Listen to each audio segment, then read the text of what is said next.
On the right. चलो ocean के सबसे पुराने और वाइल्डेस्ट मिस्ट्रीज में से एक लेवियाथन के बारे में बात करते हैं। अगर आपको एंशिएंट मिथ्स और लेजेंडरी मॉन्स्टर्स पसंद हैं तो आपने शायद यह नाम सुना होगा।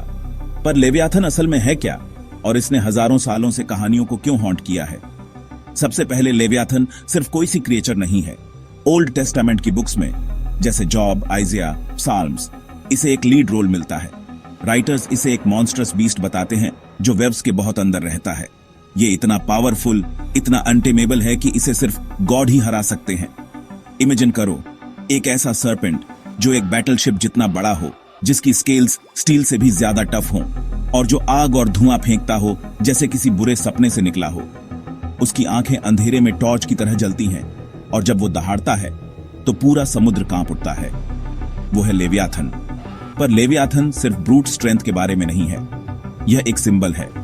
उन एंशिएंट स्टोरीज में ये कैओस का किंग है जो तूफानों और टाइडल वेव्स पर राज करता है। कुछ लोग तो यह भी कहते हैं कि अगर लेवियाथन कभी सच में जाग गया तो वह अपोकैलिप्स शुरू कर सकता है। बेसिकली यह अल्टीमेट बैड ओमेन है। अब मुझे पता है आप क्या सोच रहे हैं, क्या लेवियाथन सच में रहा होगा? कुछ लोगों ने इसे उन जायंट सी क्रीचर्स से मैच करने की कोशिश की है जिन्हें हम जानते हैं। शायद यह एक बहुत बड़ा क्रोकोडाइल था या एक प्री हिस्टोरिक व्हेल या लेजेंडरी मेगालोडन। पर बात यह है, कोई भी फॉसिल या साइंटिफिक डिस्कवरी कभी भी इस मिथ से पूरी तरह मैच नहीं हुई है।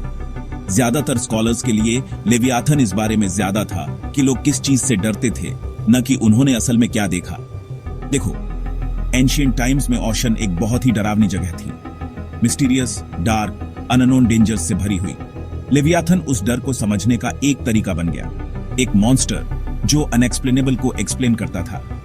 तूफान ने एक फ्लीट को तबाह कर दिया, जरूर लेवियाथन ने किया होगा। पर इसका मतलब यह नहीं कि कहानी सिर्फ एक अवशेष है। मिस्ट्री अभी भी बनी हुई है। क्या लेवियाथन कभी सच में था, या यह सिर्फ यह दिखाने का अल्टीमेट सिंबल है कि इंसान अननोन से कैसे जूझते हैं? कोई नहीं जानता, और शायद यही चीज इसे इतना फैसिनेटिंग बनाती है। मेरे लिए लेवियाथन की कहानी यह याद दिलाती है कि कभी कभी हमारे सबसे डरावने मॉन्स्टर्स सिर्फ गहरे पानी में ही नहीं होते, वे हमारी अपनी जिज्ञासा, विस्मय और डर के रिफ्लेक्शन होते हैं। और ईमानदारी से कहूं तो यह उस तरह की मिस्ट्री है जिसे मैं पसंद किए बिना नहीं रह सकता। अगर आपको डीप में यह डाइव पसंद आई तो ज्यादा एंशिएंट मिस्ट्रीज के लिए लाइक और सब्सक्राइब करना मत भूलना। क्यूरियस रहो और सी मॉन्स्टर्स से सावधान रहो।